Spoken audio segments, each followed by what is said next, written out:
Just like to go to one other area of concern, and that's the question of this extreme Islamic jihadist doctrinaire that is being perpetuated around the world, not just in Canada.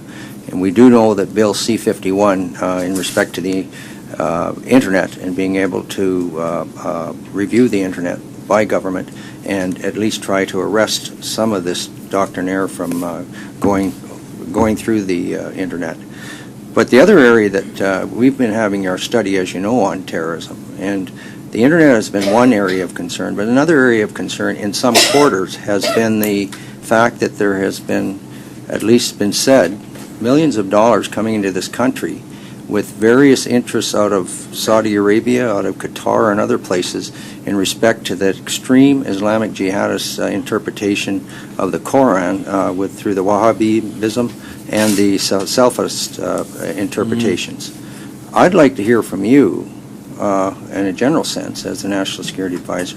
Is this causing concern for you, and what steps or what can we as government and as the public help the vast majority of Muslims community to withstand this type of indoctrination? It's a very difficult issue, I think, Mr. Chairman. I think it's fair to say, without commenting on a particular country of origin, there are monies coming into these countries which are advocating this kind of approach to life.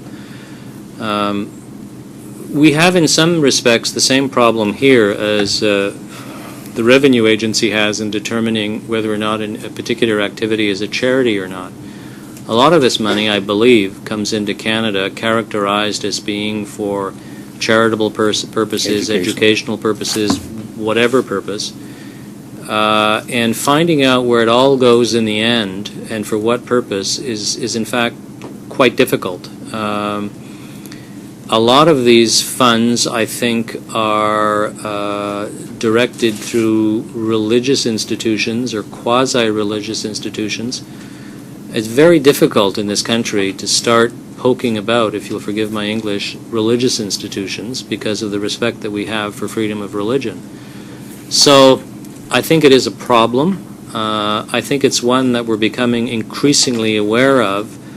It's one that we share with a number of other of our Western allies, and insofar as I've been able to make out, nobody has found a systemic solution. What I think has occurred on a number of cases, you find out about a specific case and you can do something about it. The problem is finding out about the specific case.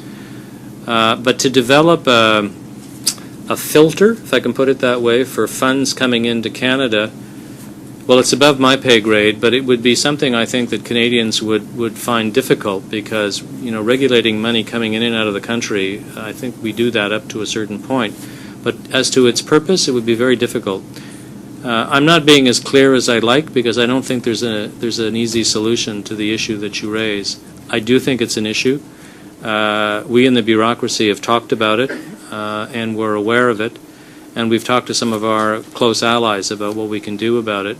And in fact, in my previous job, I actually raised with representatives from some of the countries who might be involved in this and suggested to them that this was not helpful. The difficulty is, in most cases, I think the monies are not coming from governments. They're coming from fairly wealthy institutions or individuals within some of these countries. It makes it doubly difficult to track. Doesn't mean you're not right in raising it. I just don't have an easy solution.